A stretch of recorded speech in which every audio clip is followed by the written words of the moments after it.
Bueno, bienvenidos a todas y todos los participantes del Seminario de Educación Artística 2021, que en esta edición le hemos dedicado exclusivamente a la educación musical.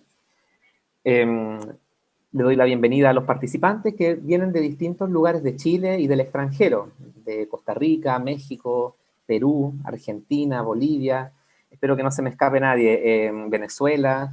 Aquí vemos que hay gente de Veracruz, de México, de Paraguay también. Jorge nos está saludando. Es increíble cómo este confinamiento nos ha permitido acercarnos un poco más a otras latitudes y hace que distintas perspectivas de cómo se ve la música en distintos rincones se puedan compartir. Y eso es lo que enriquece un poco estos encuentros, que estamos un poco, yo creo que todos cansados de las actividades online, pero aquí nosotros demostramos lo contrario, que cuando son actividades que enriquecen nuestro quehacer, somos capaces, ¿cierto?, de conectarnos una vez más en el día para poder aprender y compartir. Quisiera mencionar brevemente que esta actividad es financiada por el Fondo de la Música en 2021, y también patrocinada por la Corporación Cultural de la Granja, Espacio Mata, la Corporación Cultural Espiral, y en colaboración con el Instituto de Música de la Universidad Alberto Hurtado, que justamente son quienes nos acompañan el día de hoy. Quisiera presentar a los participantes, a los ponentes de esta mesa redonda, y por supuesto presentar a Daniela Fugli, directora del Instituto de Música de la Universidad Alberto Hurtado, doctora en musicología, quien nos va a guiar y moderar esta mesa. Así que, Daniela, bienvenida, muchas gracias por participar, a todos los profesores también, y te cedo la palabra para dar inicio a esta mesa redonda. Muchas gracias, Nicolás. Espero que me estén escuchando bien. Cualquier cosa me pueden avisar. Bueno, para nosotros la verdad es que es una alegría estar compartiendo con todas y todos ustedes desde latitudes distintas. También vemos, y eso también nos alegra, por supuesto, nombres de alumnos y exalumnos de la carrera de Pedagogía en Música del Instituto de Música de la Universidad Alberto Hurtado, entre quienes nos acompañan. Hace un tiempo, lamentablemente, ya no nos podemos encontrar físicamente, pero es muy lindo verlos, aunque sea sus nombres y sus fotografías, y después los veremos también, algunos los veo en cámara incluso, y es muy lindo entonces que podamos encontrarnos en estas ocasiones. Efectivamente, esta idea surgió hablando con Nicolás a propósito de que el tema de esta semana de educación artística, la invitación tenía que ver con hablar de investigación. Y nosotros en nuestro instituto tenemos dos carreras de pregrado, una es pedagogía en música, la otra es una licenciatura con mención en canto lírico, y en ambas, en el año de la titulación, los estudiantes tienen que escribir una tesina o un artículo de investigación. En la carrera de pedagogía el énfasis en la investigación es mayor que en la carrera de canto lírico, que bueno, es una carrera más orientada a la praxis aún que la de un pedagogo en música, pero por eso mismo los profesores que están a cargo, sobre todo de los talleres de titulación y de todos los cursos que tienen que ver con esta línea, siempre están discutiendo, están pensando en cuáles son las discusiones actuales, cuáles son los enfoques, y cuáles son también las temáticas, los conceptos y las metodologías que son más idóneas para hablar en estos momentos con nuestros estudiantes, porque bueno, el mundo va cambiando. Por ejemplo, cada vez hay más tesis que tienen que ver con la perspectiva de género, por poner un ejemplo, con transformaciones sociales, con desigualdad a nivel social y socioeducacional. Entonces ahí hay una serie de discusiones también que nos enfrentan a nosotros como investigadores y como docentes a la hora de llevar la investigación a aplicarla, digamos, a las carreras de, en este caso, educación musical. Dicho eso, la verdad es que aquí los que van a presentar breves exposiciones son mis colegas a cargo de los talleres de titulación de la carrera de Pedagogía en Música. yo los voy a presentar y después ellos van a tener el tiempo para hacer sus exposiciones, que están pensadas como exposiciones cortas, cosa que ustedes también se puedan ir guardando sus ideas, comentarios, preguntas, y que después tengamos al menos 45 minutos para discutir entonces entre todos las ideas, inquietudes que vayan surgiendo.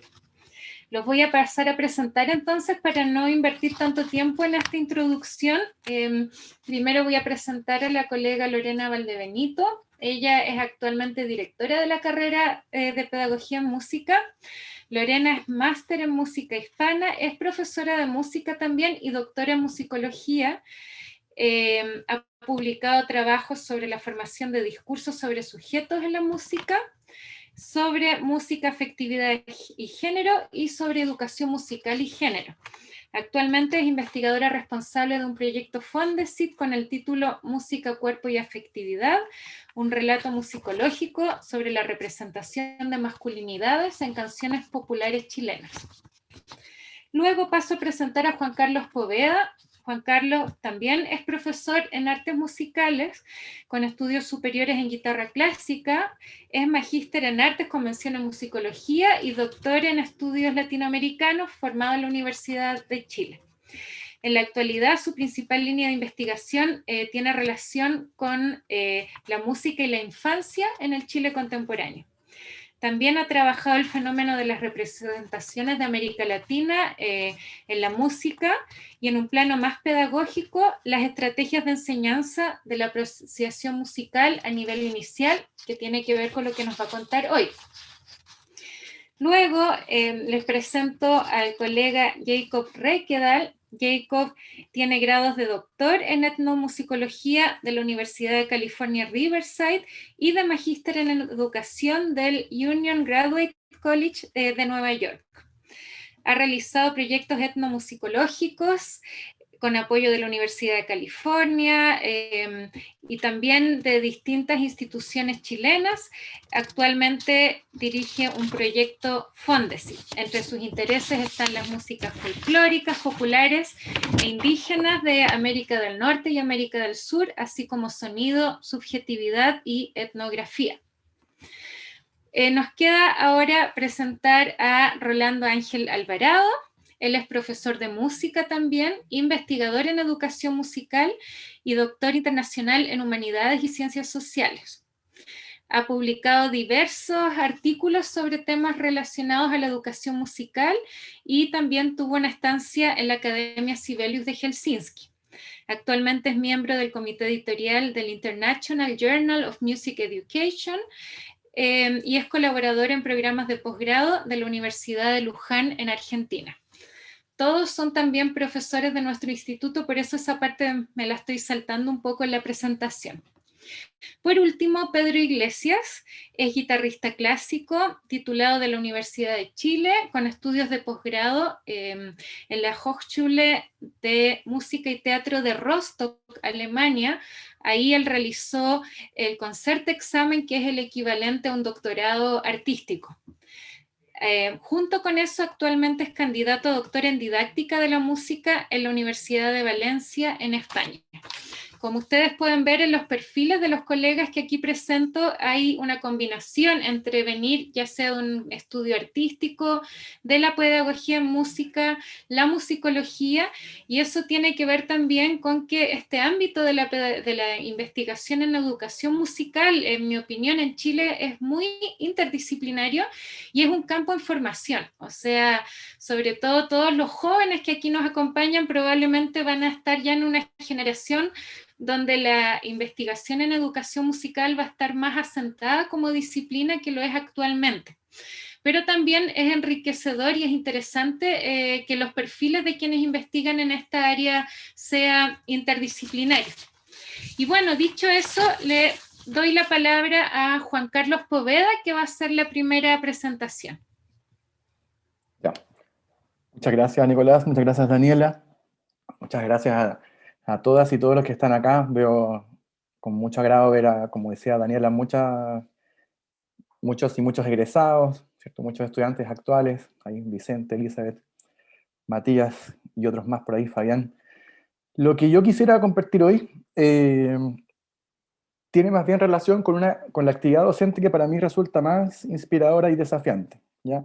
Y aquí me refiero a la actividad o a la tarea de acompañar el desarrollo de una escucha más profunda y sistemática de la música en estudiantes que están entrando a la carrera de pedagogía en música, ya estudiantes de primer año de una carrera que, como ya muchas y muchos sabrán, es un tipo de carrera al que llegan estudiantes provenientes de mundos muy diversos, ¿ya? Y por ende, de mundos musicales también muy diversos, ¿ya? Es decir, acá hay opciones tanto personales como, ya sea, no sé, por la música cristiana, el folclore latinoamericano, canto lírico, los metaleros, qué sé yo. También hay muchas vivencias distintas, ¿ya? Vivencias y entornos que musicalizan, digamos, música de moda por diversos medios. Hay música que interpretan las y los estudiantes que vienen del mundo de las orquestas infantiles y juveniles. Ya hay repertorios desprendidos de espacios y comunidades específicas, ya sean comunidades religiosas, sociales, etc. Y sobre todo si estamos hablando de universidades que son inclusivas en el fondo. O sea, la diversidad es un motivo, es un motor bastante interesante ahí a tener en cuenta. ¿Ya? Entonces fue a partir de esta realidad, digamos, que es diversa en términos, insisto, con lo diverso en términos de repertorio y también de identificación con dichos repertorios, esta diversidad fue la que me llevó a pensar hacia el año 2013, que fue cuando yo empecé ya a tomar estos cursos en primer año, y ahí no me he salido de ahí, que es cuando, o sea, me estoy refiriendo a estos cursos de apreciación musical, ya en primer año, básicamente. Y ahí me empecé a preguntar en cómo se estaba pensando el proceso de aprendizaje, ¿ya? Ahí yo estoy pensando en revisión de programas, ya en revisión en conversaciones con colegas de la misma Universidad Alberto Hurtado y de otras instituciones, etcétera, ¿ya? En ese momento, ahí constaté que los cursos destinados a introducir la apreciación musical a estudiantes de primer semestre de estas carreras de pedagogía en música todavía estaban concibiendo sus aprendizajes esperados a partir de un repertorio definido ya sea por la tradición, también por la institución, ¿cierto? Y o por el o la docente a cargo. Entonces ahí la pregunta evidentemente es qué sucede con los resultados de dichos aprendizajes esperados si el repertorio que se escoge en esos cursos resulta ajeno o muy ajeno al siempre diverso bagaje musical que las y los estudiantes traen, digamos, en ese primer semestre. Y acá quisiera recalcar que no estoy abogando por satanizar ciertos repertorios, que no sé, porque el repertorio docto que es tan lejano y eurocentrista, no va por ahí. Simplemente estoy, o sea, sobre todo que no va por ahí pensando en el tremendo desafío que es tan enriquecedor de poder asimilar repertorio nuevo, enfrentarse a cosas nuevas en el fondo, ¿ya? Lo que estoy planteando básicamente es tanteando cómo, o sea, de hecho estoy pensando cómo materializarlo en un artículo, es en fondo desarrollar una reflexión en torno a la importancia de permitir el ingreso de los territorios culturales y las estéticas musicales juveniles al aula, digamos, de lo que es la apreciación musical, ¿ya?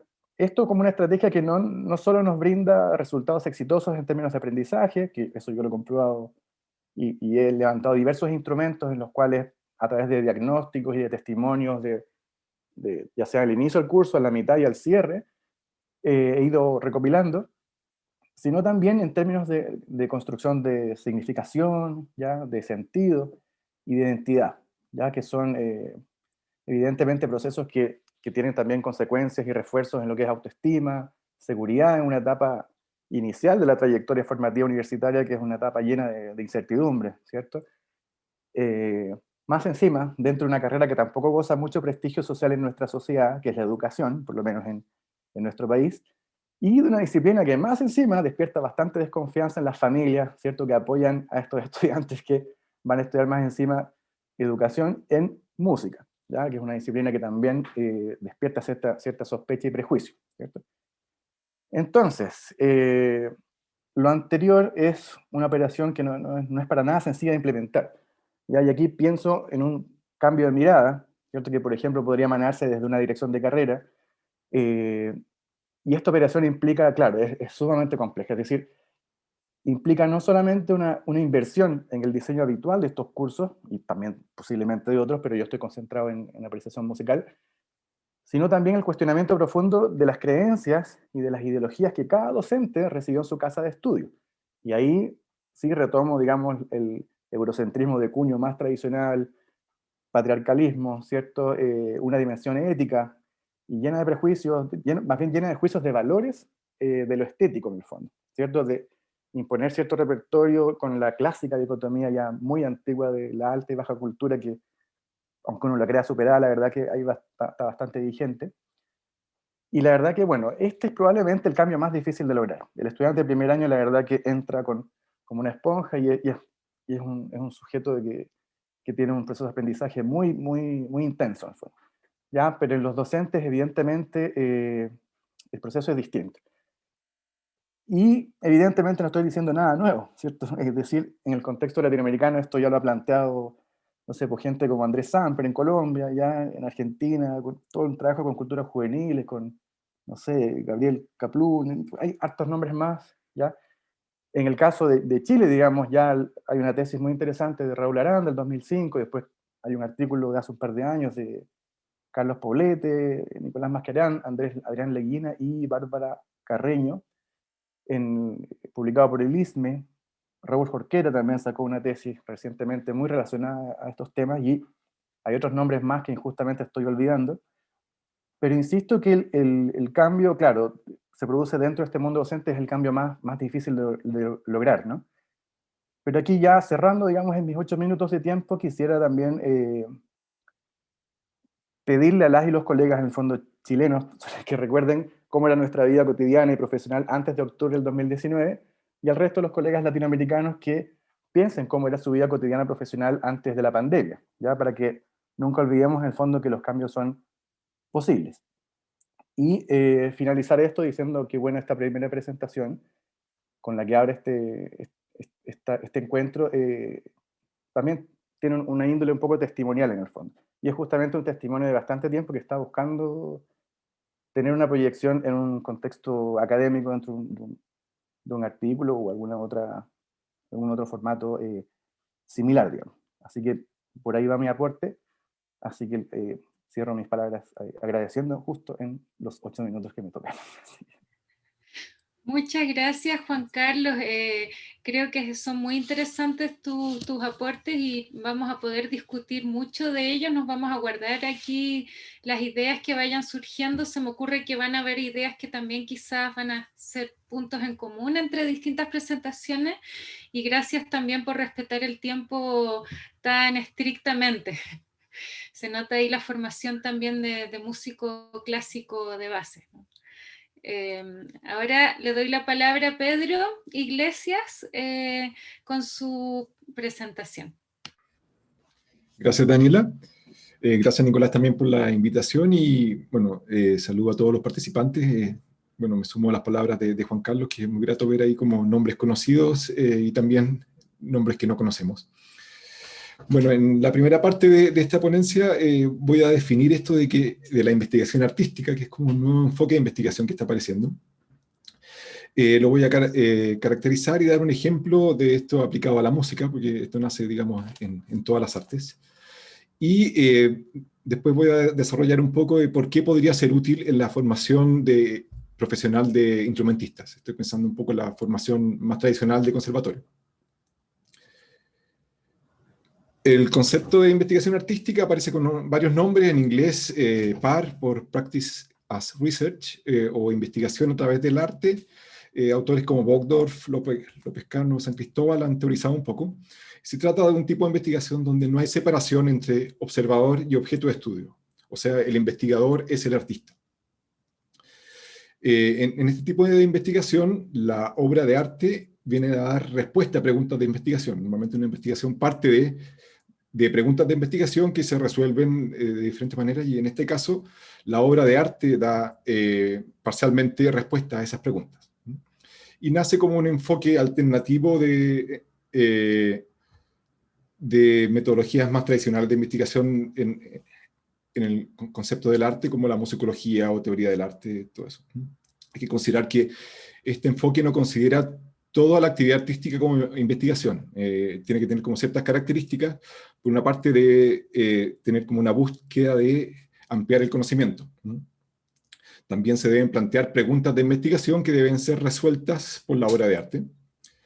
Y tanto el proceso como los resultados deben ser comunicados a la comunidad de pares y público en general, normalmente con dos productos, un paper, que sería como lo más tradicional, pero también la obra de arte en sí. O sea, la obra de arte viene a dar, como les decía, respuesta a las preguntas de investigación, entonces también es como un producto de investigación.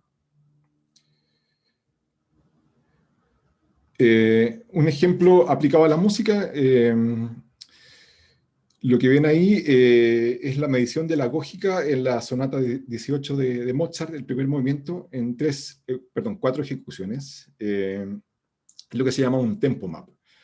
Se hace en un software que se llama Sonic Visualizer, y se puede medir, digamos, la velocidad exacta en cada instante a lo largo de la ejecución. Ahí no sé si se alcanza a apreciar, pero la línea azul es la ejecución de Mitsuko Uchida, la naranja de María Joao Pires, la negra de Daniel Barenboim y la amarilla de Claudio Rau.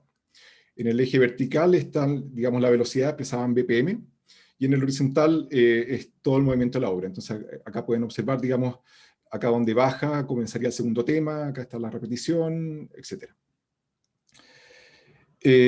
Llama la atención la tendencia parecida que toman los 4 ejecutantes. Un poco subrayar, una partitura que no tiene ninguna indicación agógica, al menos en el Urtext, y en un estilo que normalmente uno no asocia a grandes contrastes de tempo. Sin embargo, los 4 ejecutantes, ahí se ve claramente, se apuran en un momento. Acá se mide no cada compás, sino cada unidad de tiempo. En este caso 6 octavos, cada negra con punto, uno mide cuánto dura, y eso se va como sumando. Entonces llama la atención, digamos, de que pese a no tener ninguna indicación agógica en la partitura, los 4 ejecutantes, que claro, son connotados, uno podría como dar por hecho que ninguno se está imitando entre sí, tienen como soluciones bastante parecidas. Veamos más detalle. Este es el compás 1 al 16, y bueno, uno puede como ver como dentro de esto que, como les decía, se parecen 2 enfoques. Uno que podríamos caracterizarlo por la versión de Rau en amarillo, que parte prácticamente a la misma velocidad, debe ser como 92 más o menos, y a partir de eso, de manera periódica, va ralentando, y esos ralentandos coinciden con los finales de frase. Pero a partir de ese tempo base, normalmente Rau baja, y solo baja. Y eso es una tendencia, claro, ahí son los primeros 16 compases, pero que va a mantener a lo largo de toda la obra. En contraste, la versión de Uchida, Pires, Barenboim parten del mismo tempo, baja y también sube. Entonces sería como otra aproximación. Estas 3 versiones, que personalmente considero más modernas, tienden a apurarse más, y en un rango que no es poco, o sea, nos estamos moviendo de un 90 a un 120 BPM, y hacia abajo un 70, o sea, es harta, digamos, el contraste que se ve en una versión que cuando uno escucha probablemente no logre identificar, digamos, tanta agógica. Entonces, a partir de esta observación, uno como artista se podría plantear diferentes preguntas de investigación. El intérprete a modo de ejercicio podría tratar de reproducir y también medir estas 2 diferentes aproximaciones. Tomar la agógica como la toma Rau, y tomar la agógica como la toman Uchida, Pires y Barenboim, para luego llegar a una interpretación personal con conocimiento y un poco fundamentado en los datos que se pudieron medir. También, de esta misma manera, uno mismo se puede grabar y medir. Entonces, bueno, eso sería como un ejemplo de investigación artística. Ahora asociémoslo un poco a la cosa de la formación instrumentista. Un poco esto nace y se está desarrollando más que nada en instancias de posgrado, de doctorado especialmente. Los magíster todavía no adoptan esta modalidad, más que nada se ven algunos doctorados, y también está en proceso de discusión. O sea, desde la academia todavía no está 100% validado, y también desde el mundo artístico hay muchos artistas que se oponen a esto, argumentando que la investigación está fundamentada en la ciencia y que no tiene mucho que ver con el arte, que son como mundos totalmente diferentes. Pero creo que esta discusión un poco ha nublado el potencial que podría tener esto en instancias formativas iniciales. Un poco para fundamentar esto que acabo de decir, voy a hacer como una caracterización de cómo es el modelo que podríamos llamar de conservatorio. Más que nada, fundamentarlo en dos autores, María Cecilia Jorquera y Harold Jorgensen. Ellos hablan de un sistema estructurado sobre la lectoescritura musical, muy orientado a procesos prácticos, con un plan de estudio que se basa en repertorio, que apunta al desarrollo del virtuosismo, basado en enseñanza individual, con un modelo maestro-aprendiz, con metodología basada en la repetición e imitación, donde se genera una estructura piramidal que promueve la subordinación del alumno al profesor y la práctica mecánica. Ambos autores proponen modelos alternativos incorporando a todo este proceso práctico la reflexión. Jorgensen ve un potencial importante en este modelo, o sea, este modelo maestro-aprendiz, si es que el profesor fomentara la autonomía y la reflexión, pero eso es algo que normalmente no se ve. Normalmente lo que vemos es que el profesor se limita a dar soluciones, ideas o indicaciones para solucionar ciertos problemas de la partitura o ciertos problemas técnicos. Y este modelo de profesor sería preferido por estudiantes. El mismo Jorgensen hace ese comentario, o sea, como que los alumnos preferirían un profesor que le dé ideas a un profesor que lo hiciera reflexionar. Jorgensen también plantea un poco una metodología basada en los andamiajes de Vygotsky, que en etapas iniciales el profesor debería tener como esta actitud, digamos, más dominante y que el alumno haga lo que dice el profesor para después, en la medida que avanza en la formación, llegar a un modelo más autónomo. Hay una frase de Nicolás Harnoncourt, un poco criticando el modelo de formación de conservatorio, que nace más o menos post-Revolución Francesa, sistema que se limita a enseñar en qué parte del instrumento uno debe colocar los dedos para conseguir un determinado sonido, y que no produce músicos, sino que acróbatas. Comentarios muy potentes, de una persona muy potente también, entonces creo que no debería ser como cuestionar este modelo. ¿Qué papel podría jugar la investigación artística? Por una parte, podría entregar herramientas analíticas orientadas al proceso y que vean la interpretación desde un punto de vista analítico. Normalmente las mallas tienen asignaturas dedicadas al análisis. Normalmente se llama análisis de la música. ¿Pero qué se analiza? Se analizan partituras. El objeto de estudio es la partitura y la mediación del intérprete queda fuera del proceso analítico. Queda como en zona de nadie. Entonces la investigación artística podría un poco enfocar ese proceso analítico también a la misma práctica y no centrarlo en algo que es un poco, no ajeno, o sea, pero que no es la misma práctica. Y con eso también se podría desarrollar la autonomía mediante el desarrollo de procesos reflexivos que a la larga podría lograrse que cada estudiante lograra su propio estilo de interpretación. Claramente esta no es la única manera de que podría introducirse la reflexión en la malla de estudios, pero tiene la ventaja que pone la misma práctica en el centro de la reflexión. Creo que eso es algo importante, porque normalmente yo no creo que los músicos sean irreflexivos, de hecho considero que son muy reflexivos, pero la formación no contribuye a esa reflexión, sino que viene como una cosa personal.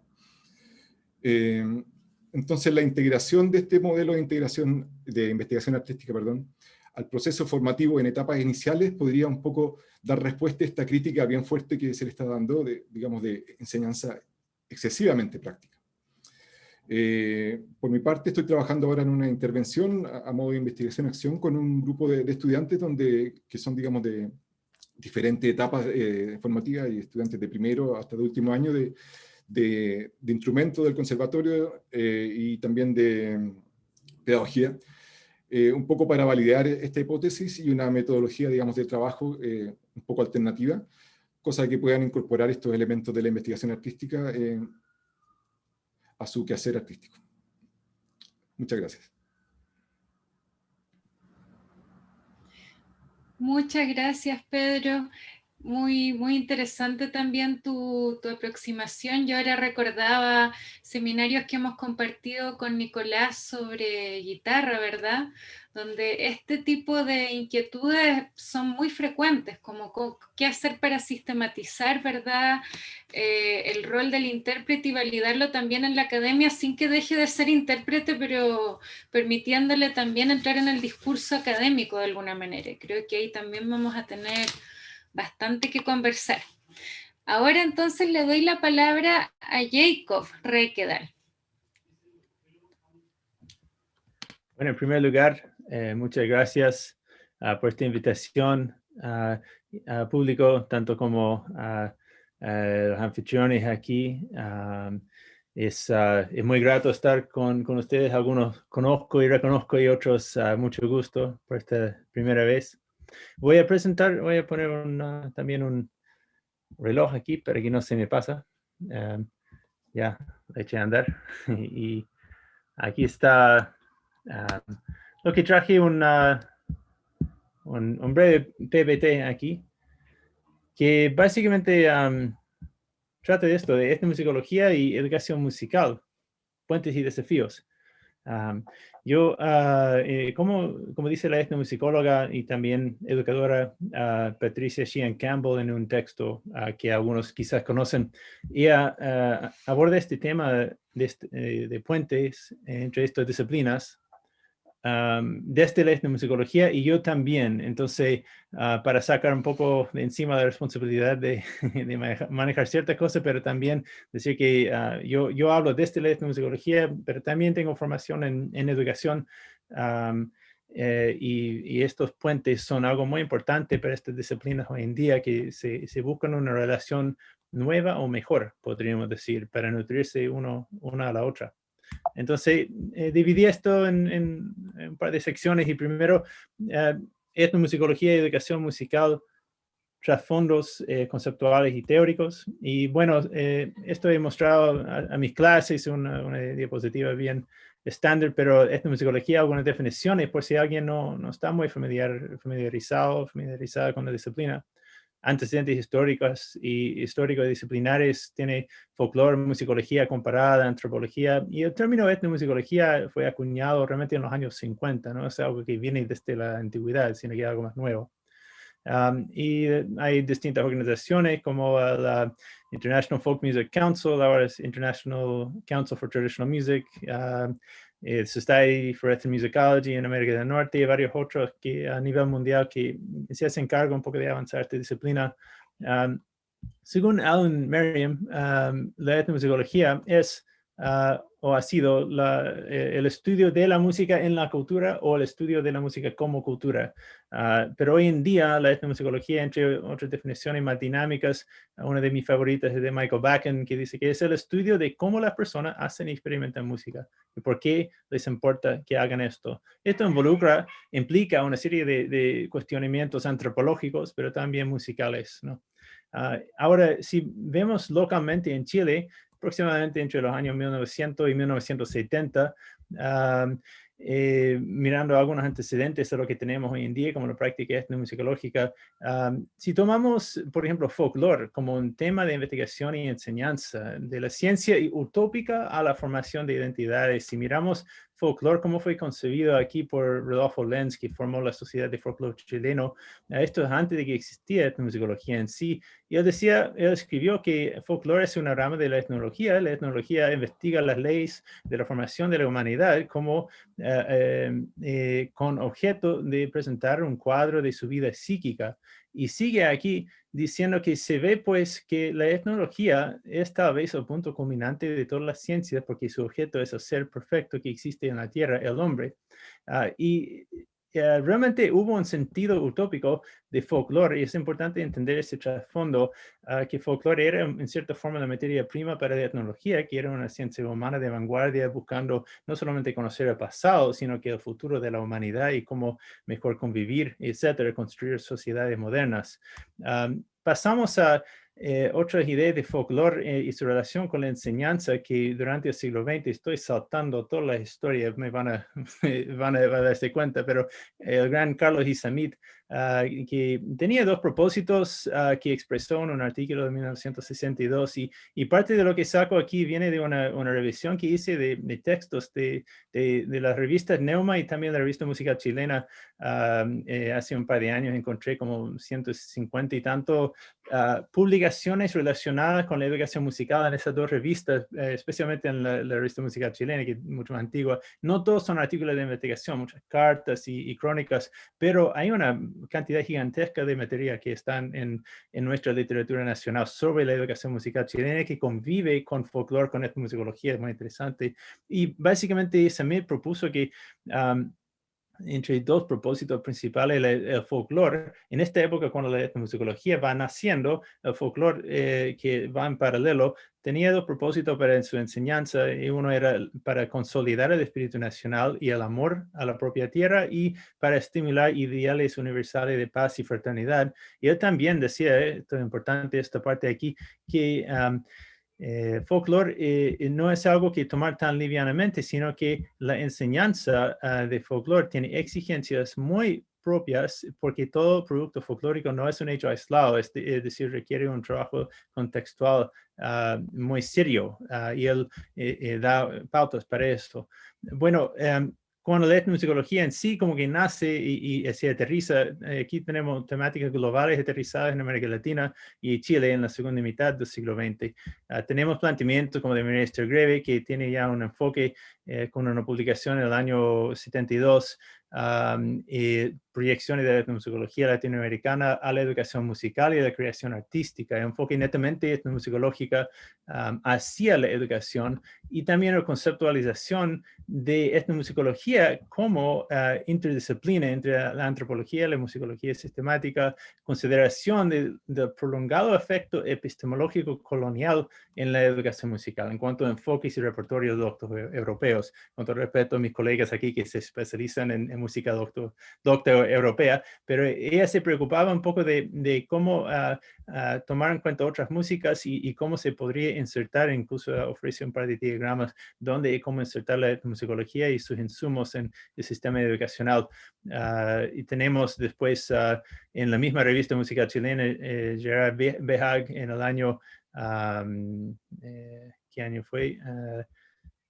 Ahí está, 88, y él alude, entre otras cosas, a formas particulares de construir conocimientos en la etnomusicología. Esto es muy importante, que la etnomusicología no solamente toma ciertas materias y ciertos temas, sino que también construye conocimientos mediante la etnografía, lo que implica encuentros de ciertos tipos, y este tipo de construir conocimientos se puede aplicar a la educación musical, y ahí estamos entrando en un terreno realmente que tiene un fin didáctico, pedagógico y teórico también, no solamente de cuáles son los temas que debemos enseñar, sino que cómo se construye conocimientos, y si esa forma de construir conocimientos que se ve en la etnografía se puede aplicar al sistema educacional. Eso es una pregunta importante que él propone. Tenemos otros textos que son muy importantes, The Ethnomusicology of Teaching and Learning de Timothy Rice, que vino en el año 2003, y básicamente Rice exploró el hecho de que en Estados Unidos había aproximadamente, dice aquí 43 de 85, él revisó 85 textos del último cuarto siglo del siglo XX y encontró que solamente la mitad expresaba un interés en enseñanza y aprendizaje, y de eso solamente 10, dedicaban atención significativa al tema. Entonces hay un bajo interés en la etnomusicología a nivel mundial en enseñanza y aprendizaje, a pesar de que es un proceso muy importante en la etnografía. Y eso es un problema con que lidiamos hoy en día, que los etnomusicólogos muchas veces tomamos temas que son muy interesantes y relevantes, pero no lo orientamos a la educación. Y bueno, hay otros puentes que se forman o que se proponen a pesar de que quizás falta interés entre etnomusicólogos. Patricia Sheehan Campbell sí menciona que sí hay mucho mucho que se puede hacer justamente porque hay un enfoque en cómo se construye conocimientos en las dos disciplinas y hay que combinar eso, hay una forma. También yo quiero señalar muy rápidamente, yo creo que estamos al debe en enfocar la etnografía musical hacia la escuela. Y un colega aquí que yo conocí a través de Rolando, Guillermo Rosabacoto, tiene una perspectiva sobre cómo hacer etnografía de la escuela de una forma contemporánea, con una perspectiva decolonial, pero tomando la escuela como sitio etnográfico. Y eso es algo que la etnografía, la etnomusicología está al debe. Debemos hacer más de este tipo de trabajo. Es un desafío. Y finalmente, yo veo hacia la docencia, tomando textos como Jimena Valverde, música tradicional en el aula, hay unos nuevos planteamientos surgiendo que yo insto a que si ustedes están interesados, lo que tenemos que hacer es tomar empezar a triangular un poco las teorías y los métodos como música, como acción, musicking, tomando música menos como objeto y más como proceso, y triangularlo con conceptos sobre música en la vida humana, que muchas personas interesadas en este nexo disciplinar leen a John Blacking, que escribe sobre esto, y combinándolo con teorías y prácticas de aprendizaje y enseñanza para una educación musical integral, pedagogía crítica y constructivismo, etc. ¿Cómo hacer esto ocurrir? Requiere, por una parte, más formación docente en etnomusicología y también más etnomusicología sobre educación musical. Y también abrir espacios, lo que estamos haciendo. Hemos hecho una serie de encuentros con el Comité Nacional Chileno del International Council for Traditional Music, que se fundó en 2019. Estamos tratando de hacer más enfoque en educación musical. Muchos trabajamos en carrera de pedagogía en música y entonces ahí enfocamos nuestros esfuerzos cuando hacemos encuentros hasta ahora. Y les insto a buscar si nos buscan en la red, ahí en el internet van a encontrar algunos encuentros, cosas en YouTube que hemos hecho, unos planteamientos muy interesantes.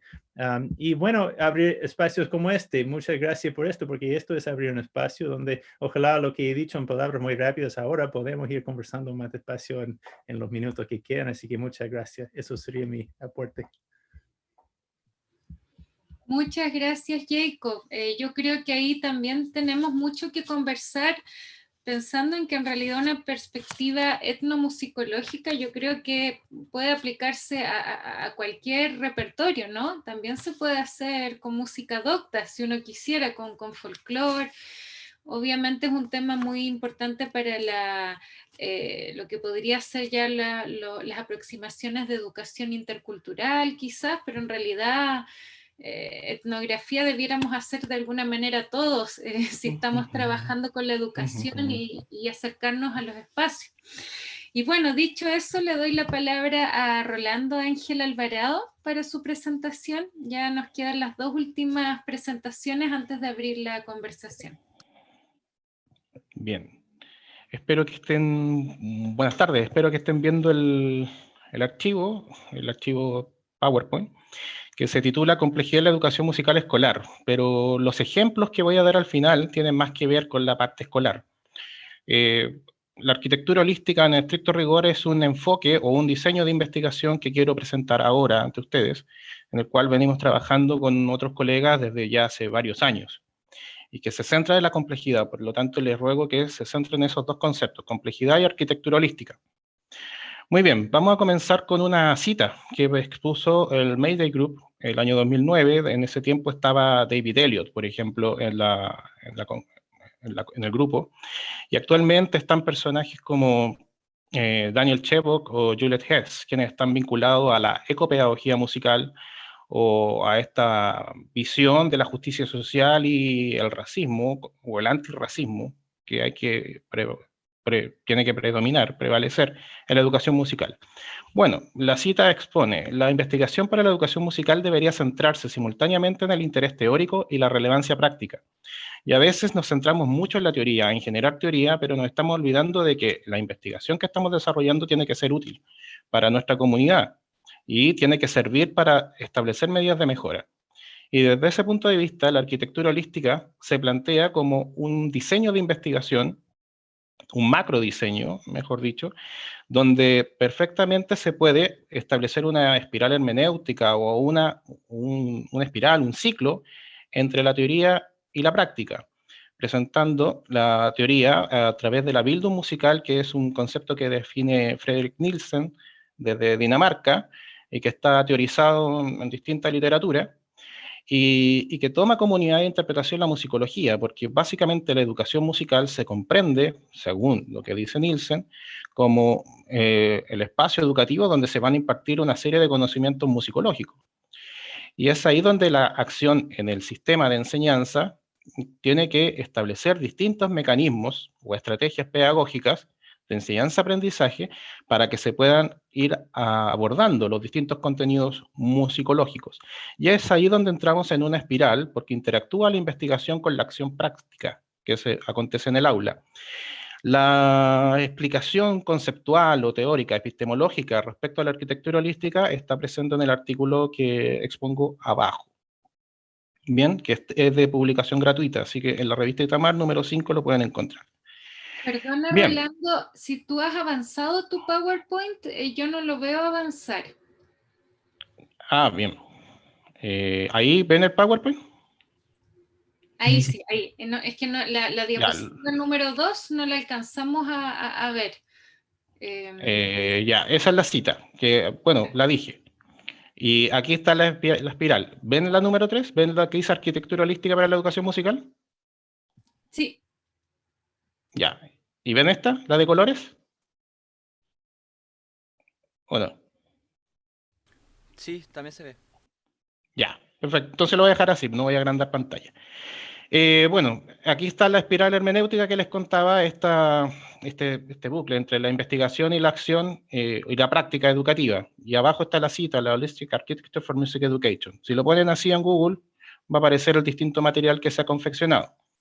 Bueno, la arquitectura holística, como tiene las dos caras de la teoría y la práctica, desde el punto de vista teórico, busca discutir cuestiones musicológicas que atañen a la educación musical. Y estas pueden ser sumamente diversas, así que no voy a dar ejemplos porque depende de la creatividad o los temas de interés que defina cada investigador o cada investigadora. Desde la visión teórica también cuestiona las estructuras organizacionales que existen dentro de los sistemas de educación musical, y esto tiene que ver con lo que planteaba Pedro recién, y bueno, mis colegas anteriormente, porque Juan Carlos igual hacía algo referencia, con esta visión de la apreciación artística o la apreciación musical, con este modelo de conservatorio, academicista, modelo jesuita que también se le llama. Bueno, esos son cuestionamientos y desde la arquitectura holística se puede discutir desde un punto de vista organizacional. Y también da cuenta la arquitectura holística, desde el punto de vista teórico, de hallazgos que se fundamentan teóricamente y que se contrastan empíricamente. Esa es la gracia, porque está esa espiral entre la teoría y la praxis. Bueno, desde la visión práctica, la arquitectura holística aporta en que se genere mayor reflexión pedagógica musical, porque cualquier figura docente puede utilizar la arquitectura holística en su quehacer educativo. Hace factible la implementación de innovaciones educativas, y esa es la gracia de la arquitectura holística, que a partir de los hallazgos podamos construir medidas de mejora. Y finalmente se aspira también a que los hallazgos sean replicables a contextos similares. Por lo tanto, los hallazgos que alcanzamos en una investigación podrían ser observables también en otros contextos que tienen condiciones similares. Bueno, dentro de la arquitectura holística es importante salirse de este triángulo docente-estudiante-contenido y pensar en una red de interacciones didácticas, donde también tiene mucho valor el contexto. Pero el contexto es un concepto demasiado gigante y lo podemos distribuir en distintas categorías. Primero, la figura estudiantil la podemos pensar en la individualidad, pero también va a tener pares. Y no solamente pares en el aula, sino también pares dentro de la organización. Otros compañeros y compañeras que están cursando estudios en la institución. Y el contexto también lo podemos entender como las políticas educativas que se implementan desde afuera, externamente. Por ejemplo, las políticas que establecen los ministerios de educación. También podemos pensar en distintos artefactos o elementos de la globalización que vienen de afuera, los distintos repertorios, etcétera. Y también podemos pensar en cuestiones económicas, porque de alguna u otra manera, para que la educación musical pueda avanzar en un sistema organizacional, necesita financiación. Y el contexto también provee esos recursos. Por eso es importante pensar en la red de interacciones didácticas, y esta red la hemos validado empíricamente, y también fue reportada en un congreso, y también el mismo concepto, Holistic Architecture for Music Education. Bueno, y veamos ejemplos de estudios que se fueron llevados a cabo y que se implementaron en la arquitectura holística. Este retrato fue publicado en la British Journal of Music Education. Muestra cómo distintos elementos inhiben la motivación del profesorado de música en la escuela, en el aula específicamente. Entonces podemos ver que el currículo que se implementa para la educación musical y las políticas educativas en términos generales cada vez reducen más los tiempos lectivos, los tiempos en el aula. Por lo tanto, el proyecto educativo de la escuela se ve obligada a reducir esos tiempos y a quitar horas al profesorado. Al profesorado, los docentes, al verse con menos tiempo para impartir, optan por un modelo de enseñanza academicista, o conservatorio o jesuita, y ejercen modelos autoritarios porque cualquier disrupción o cualquier desorden en el aula lo entienden como perder el tiempo, en realidad. Perder el tiempo y que no se está aprovechando.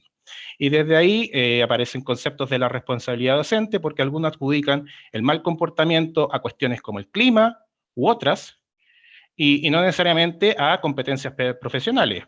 Y también todo eso, esos métodos autoritarios, tienen un impacto en la enseñanza del estudiantado, en sus procesos, en su interés en la asignatura, y es un disruptor, un gatilla, el estrés del estudiantil, y se puede manifestar de muchas maneras.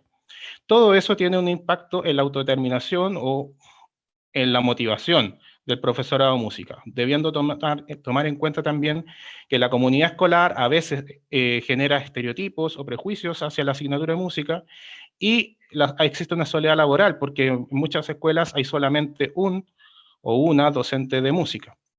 Ese es un ejemplo que podemos entenderlo en un contexto en particular. Este estudio fue llevado a cabo en España, pero este mismo trabajo lo he presentado en Chile y docentes se sienten representados.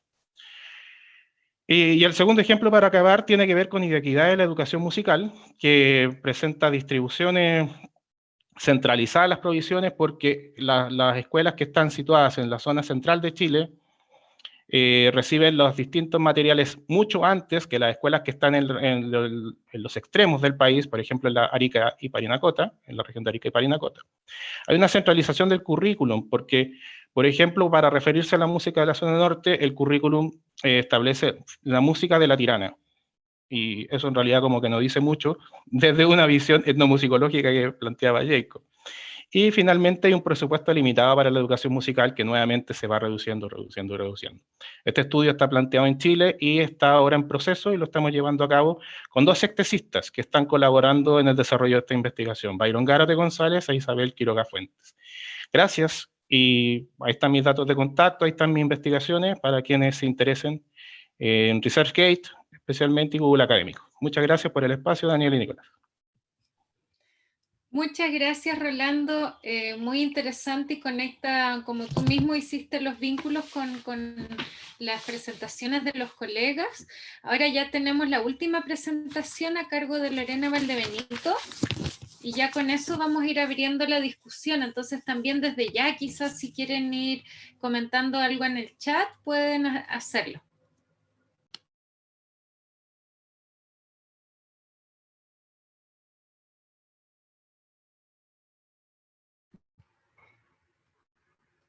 Lorena, vemos tu PowerPoint y tú lo vemos bien, y tú estás muteada. Ahí ahora sí. Sí, aunque ahora te escuchamos, pero no vemos el PowerPoint. Sí, ahora sí. Listo. Bueno, muchas gracias, Nicolás, por este momento, ¿cierto?, que estamos teniendo aquí de poder reflexionar sobre la educación musical, que es un tema tan importante. Y obviamente a todos los que han podido asistir o están, ¿cierto?, conectados en este momento. Bueno, esta presentación tiene que ver con algunas aproximaciones, ¿cierto?, sobre la investigación en educación musical y género. Entonces, para hacer una breve, ¿cierto? Quizás mirada muy global, de alguna forma, ¿cierto? El género está en este momento histórico que tiene que ver con esta concepción de la posmodernidad, donde hay una visión antiesencialista respecto de los fenómenos, de la realidad de alguna forma, donde hay un cuestionamiento, ¿cierto?, al texto, pero al mismo tiempo el lenguaje está en el centro, y por lo tanto ahí entonces hay una idea de lo que es una dicotomía, por así decirlo, ¿cierto?, entre verdad y discurso, lo que hace finalmente que pensar en los temas de género, que las categorías de género finalmente son construcciones culturales, entonces ahí tenemos esta gran distinción entre lo que es el género, que es una construcción cultural, ¿cierto?, y la biología, que en algún minuto, ¿cierto?, dentro de los temas de género se hizo una distinción respecto de eso, ¿no? El efecto que tuvo o que ha tenido estos temas de género en la actualidad, ¿cierto?, sobre todo fue una escucha acerca del otro, las subjetividades, de qué manera, ¿cierto?, se fueron reivindicando ciertos sujetos, donde está el género muy presente, pero también esta idea, ¿cierto?, la diferencia del otro, como los sujetos migrantes también, toda esta visión que dialoga también de alguna forma con lo que es el género. Esto, ¿cierto?, llevó a una diversificación a través del tiempo de lo que han sido también los feminismos, que es de donde nace la preocupación, ¿cierto?, sobre el género como espacio, ¿cierto?, para ser investigado y también para hacer, de alguna forma, demandas desde los espacios sociales, principalmente sobre las mujeres. Entonces aparece una gran cantidad, ¿cierto?, de feminismos. Ya no hablamos del feminismo, sino de muchos feminismos, ¿cierto?, que van también teniendo cabida justamente en la academia, y entonces ya pasa a tener un estatus teórico a partir de todas las reflexiones que podemos encontrar ya en cosas muy concretas como los estudios de género, ¿verdad?, la historia del feminismo, la filosofía feminista, también hay una teología feminista, por ejemplo, y así se va diversificando, ¿verdad?, de acuerdo también a estos planteamientos que tienen que ver con estas demandas. Un brevísimo panorama, ¿cierto?, de los feminismos. Yo no sé si parece que esto pues, se puede poner como acá, ¿no? Sí. A ver. No, bueno. Sí, no sé por qué no ha resultado todas las veces, pero se ve suficientemente bien. Ya, perfecto. Bueno, entonces en este breve panorama, ¿cierto?, podemos ver esto que son los feminismos, con un protofeminismo de alguna forma que se llama en la época premoderna, ¿cierto?, que quizás incluso anterior en la Edad Media, con algunas pequeñas aproximaciones, ¿cierto?, a la desigualdad de las mujeres, desde la literatura, por ejemplo. Es muy interesante ese trabajo de Christine de Pizan, que lo recomiendo para poder revisar, ¿cierto?, cómo nace de alguna forma esta idea. Y ahí vienen, ¿cierto?, todo esto que se llaman las olas feministas, con todos estos temas, ¿cierto?, de reivindicación, principalmente de las mujeres, hasta la tercera ola, donde ya comienza una idea, ¿cierto?, de la liberación de la mujer sobre el cuerpo, ¿verdad? También está el tema de los derechos de la reproducción, el trabajo, la familia, y comienza también a haber algún interés por la investigación sobre, por ejemplo, la orientación sexual, la etnia, con ciertos tópicos que ya se llaman, por ejemplo, de los femeninos interseccionales, que dan cuenta, ¿cierto?, de otras actoras y actores que se ven, ¿cierto?, de alguna forma invisibilizados. Y por último, esta última cuarta ola, donde ya también aparece esta idea del femicidio, la dignidad de las mujeres y la violencia, ¿cierto?, sexual, de alguna forma, con leyes muy concretas, ¿verdad?, que han reivindicado, ¿cierto?, todo este problema. Estos feminismos finalmente tienen una respuesta, ¿cierto?, en los estudios de los hombres y los estudios sobre masculinidades también, que es un ámbito que viene hace bastante tiempo también, yo diría, con la respuesta a los primeros feminismos, y quizá en la tercera ola comienza a haber también esta respuesta, desde cómo también los hombres, o sí, como sujetos masculinos de alguna forma, y también obviamente toda esta idea de la diversidad sexual y de género, entonces aparece, ¿cierto?, importante también de poder encontrar un espacio, tanto desde la academia como también problemas que aparecen a raíz, ¿cierto?, de lo que los feminismos se van preguntando.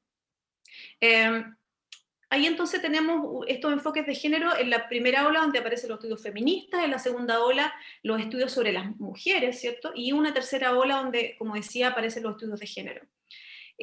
En la investigación en educación musical, para entrar un poco ya al tema, se piensa que estas tres olas se han concentrado en una, es decir, este fenómeno que se vio, ¿cierto?, históricamente, no se ha dado la investigación musical de una forma, ¿cierto?, obviamente dialogante con lo que ha sido las demandas de los feminismos, sino, como decimos ahí, se han concentrado. Entonces, el género ha sido también un eco para la educación musical, y vemos entonces este desfase entre los ámbitos teóricos, ¿verdad?, a partir de las olas feministas y también los estudios de género, que han ido, ¿cierto?, pasando también a la investigación y que llegan finalmente a la educación musical. ¿Cuándo llegan los estudios de género a nuestra disciplina? Entonces aquí tenemos algunos libros que son quizá bastante emblemáticos o muy interesantes, que tienen que ver justamente con estas temáticas, ¿verdad? De Lucy Green en el año 97, Joseph Martí también, este etnomusicólogo, que tiene un interesante trabajo sobre el género también en este libro, Más allá del arte. Y tenemos también, bueno, aquí puse como ejemplo este libro, ¿cierto?, sobre clase, masculinidad, ¿cierto?, y educación musical, un trabajo muy interesante, más, ¿cierto?, actual. Entonces, como vemos, la investigación, ¿cierto?, en educación musical y género va teniendo de alguna manera un espacio, ¿cierto?, donde se van trabajando todas estas temáticas. Entonces aquí los estudios de género, como decía, llegaron con retraso en la educación musical. La tercera ola, por ejemplo, no ha sido tocada prácticamente, donde está todo el tema de las disidencias sexuales, ¿verdad? Y entonces había una presencia, ¿cierto?, no reconocida disciplinarmente de los estudios de género de los años 80, de alguna forma. Por otro lado, también existe una investigación compensatoria de la igualdad de género y de una reivindicación del sujeto femenino, histórico de la mujer, como también esta crítica a algunas corrientes academicistas tradicionales que de alguna forma tienen propuestas donde se construyen de alguna manera las visiones que se tienen, sobre, por ejemplo, sobre los repertorios tradicionales, populares, doctos, ¿verdad? Que también son críticas respecto justamente a esta manera de entender la música y la educación musical respecto también del género. Aquí entonces es interesante pensar que, por ejemplo, esta idea de la investigación compensatoria y donde la mujer como sujeto también histórico, ¿no? Y requiere, ¿cierto?, esta reivindicación, se suele pensar de alguna forma que los temas de género son de las mujeres en el fondo. Entonces está como esa idea instalada y es interesante quizás darle una vuelta a eso, justamente porque, considerando que también están los estudios sobre masculinidades, de alguna manera, existe esta visión parcelada, ¿no? Como los hombres estudian de alguna forma a los hombres y las mujeres a las mujeres. Entonces, esa es una problemática que quizás tenemos que superar en algún momento, y entonces esa es un poco esta idea, ¿no?, de cómo aparece esta investigación o los énfasis investigativos sobre el género. Hay trabajos sobre metodología respecto, ¿cierto?, de las investigaciones de género, algunas propuestas, también en los programas educativos de las instituciones, ¿verdad? Y aquí se intenta desarrollar propuestas para estrechar estas distancias, ¿cierto?, entre teoría y práctica respecto al género, y, como decía, también esta escasez de alguna forma de estudios más de la primera ola y menos, ¿cierto?, de la tercera ola. Aquí viene entonces el tema de las construcciones de género. Entonces quizás es la propuesta, ¿no?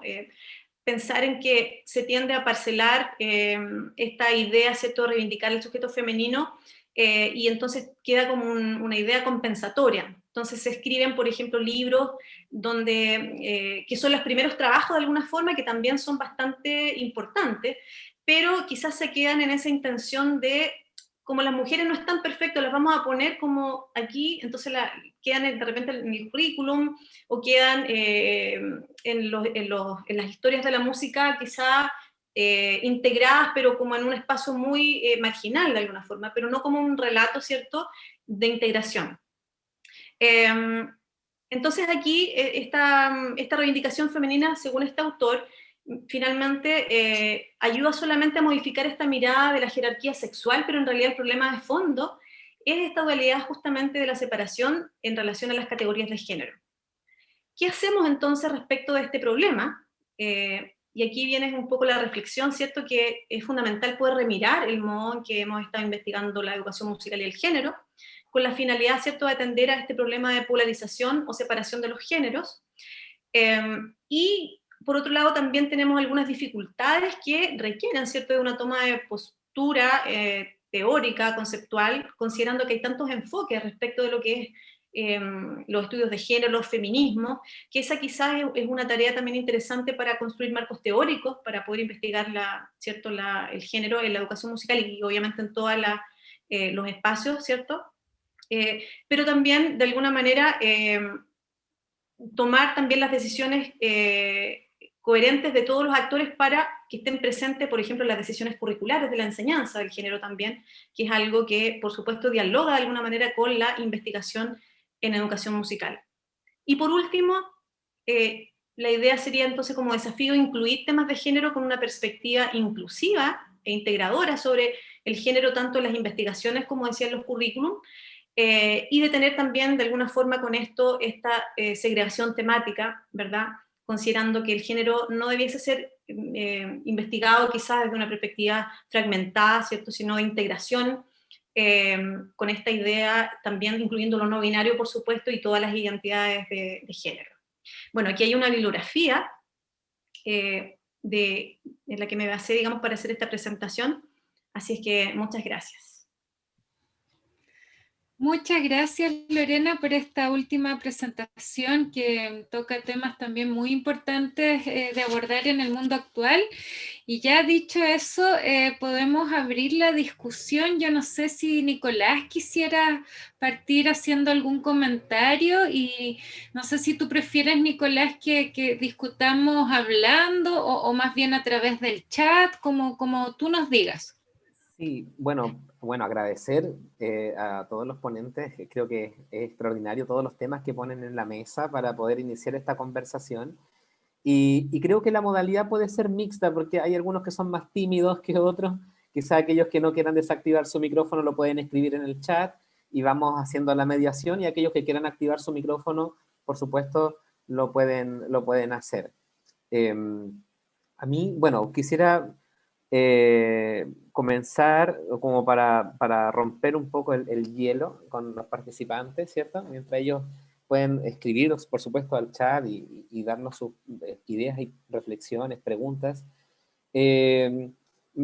Primero, hablar un poquito sobre los desafíos que ustedes plantean, ¿cierto? Que son grandes desafíos.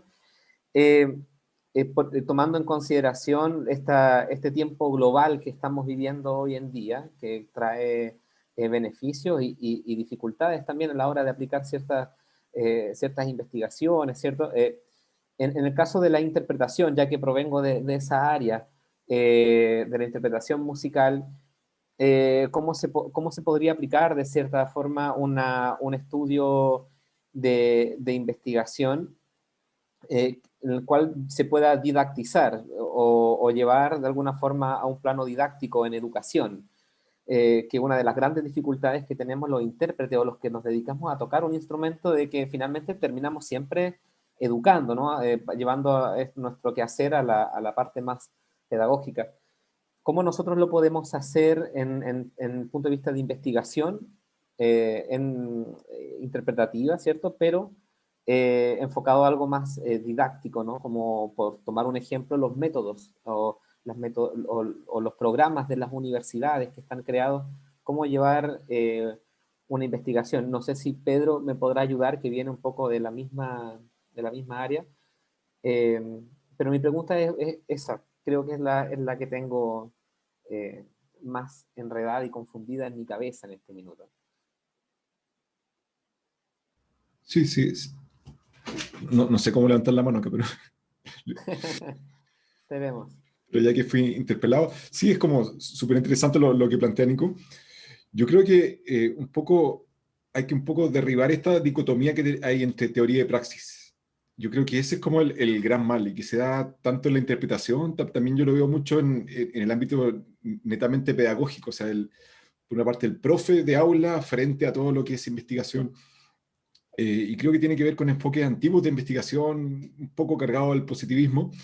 Pero ahora están apareciendo, digamos, nuevos marcos teóricos, un poco fundamentados en Habermas, cosas así, que tratan de unir investigación, o sea, o lo que es teoría y praxis, o sea, sin establecer esa dicotomía. Entonces, marcos teóricos o diseños de investigación como investigación-acción, por ejemplo, en un enfoque más moderno, porque claro, están los enfoques de los años 80 que todavía plantean esa dicotomía, pero a partir del año 2000, 2010, un poco fundamentado en las teorías de Habermas, la investigación-acción está viendo como un nuevo rebrote y un poco eso de generar teoría a partir de la práctica un poco.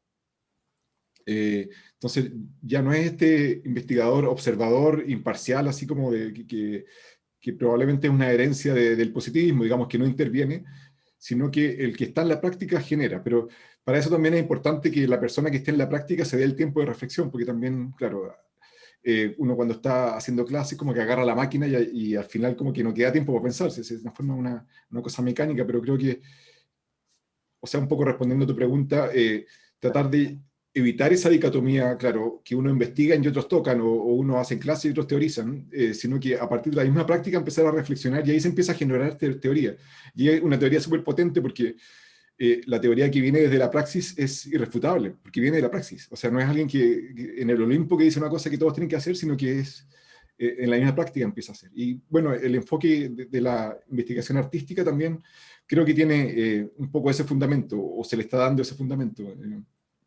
Entonces por ahí, claro, fue como súper breve el tiempo que teníamos, pero creo que por ahí alguien como intérprete podría empezar a buscar. Muchas gracias, Pedro. Bueno, tenemos aquí algunas personas que están levantando la mano por el chat. Una de ellas es Valentina, si no me equivoco. Valentina Martínez. Sí, hola, ¿se escucha? Sí. Sí, mira, Sí, yo hola. quiero consultar algo que es justamente, exactamente relacionado con lo que están hablando ahora y que tiene que ver también con lo que expuso Pedro, que, bueno, igual me estoy haciendo esta pregunta porque yo estudio interpretación y justo ahora tengo que escribir como, no sé, un ensayo, tengo que plantearme una tesis de qué es tal vez lo que le falta un poco a la enseñanza de la interpretación dentro de las mismas universidades. Porque, por ejemplo, yo me estoy dando cuenta que sí, primero falta mucha reflexión en torno a qué es lo que los alumnos consideran como interpretación musical, cómo ellos conciben la interpretación musical y cómo lo que yo tengo en la mente pasa al instrumento. Y siento que tal vez como que las universidades y las instituciones se están quedando un poco atrás en eso, como que tal vez no dan muchas instancias de reflexión entre el alumno y el profesor, y entre los estudiantes también, como para que puedan acercarse un poco más como a algo más, un poco más reflexivo, no tan 100% práctico, 100% repetitivo.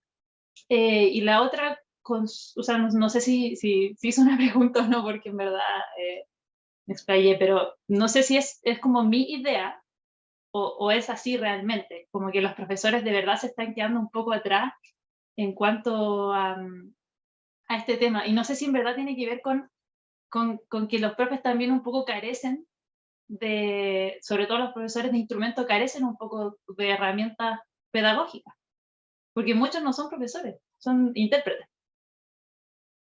Entonces, no sé si se entiende un poco con la pregunta. Sí, absolutamente. Yo no sé si para darle la palabra a otro de los colegas, quizás Juan Carlos, ¿quieres comentar algo sobre esto?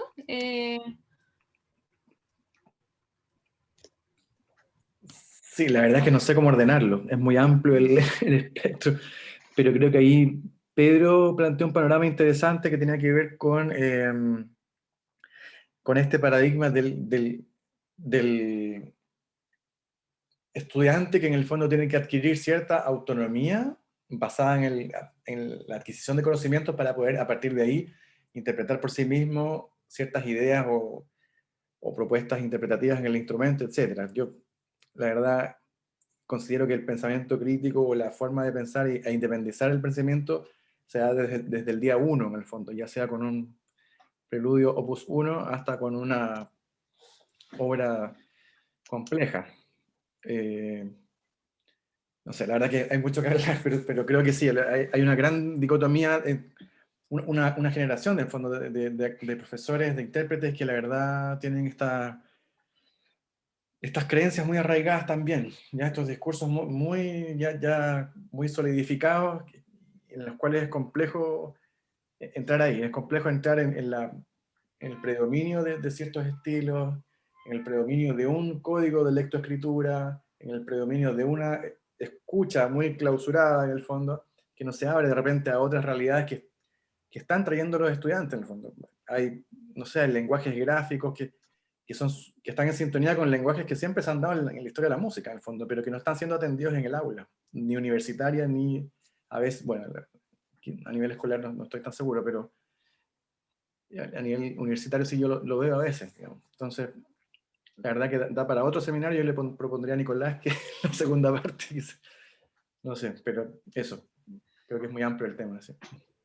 Sí, tenemos 2 manos ya para seguir. Yo quizás como para meterle la cuchara, ya que estoy moderando, estamos editando las actas de la conferencia que hizo la UMCE con la Sociedad Chilena de Musicología en enero del año pasado, y ahí hay un artículo bien interesante de Constanza Toledo y un chico de apellido Marchant, que es sobre los programas de máster que hay en Chile para la interpretación, ahí en la Universidad Católica y en la Universidad de Chile.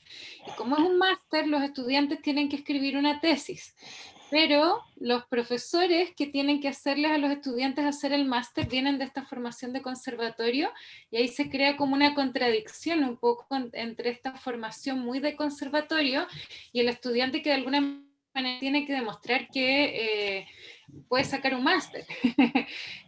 Y la verdad es que hay una serie de contradicciones entre cómo se proponen esos programas como máster y la formación de los profesores que finalmente van a estar a cargo de que los estudiantes lleguen al fin de ese programa. Como al parecer ha llegado al plan de estudios una idea novedosa, pero falta que llegue a lo que hay adentro de las cátedras. Entonces ahí hay todavía mucho que discutir y ver cómo ir transformando esta realidad un poco de acuerdo también a metodologías más actuales.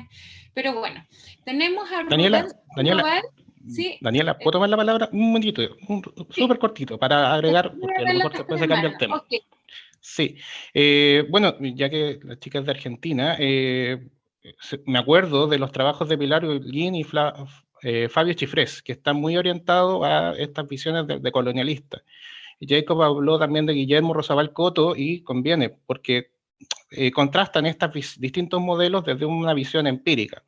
Y también hay que mirar al otro lado del mundo, al otro hemisferio, donde hay bastante investigación. Por ejemplo, justamente hay un trabajo de Eva Georgi Hemmick, que habla sobre la reflexividad en las prácticas, en la formación de profesionales de la música, especialmente intérpretes. Y me acuerdo de una amiga de Guadalupe López Íñiguez que ella trabaja en la autoetnografía.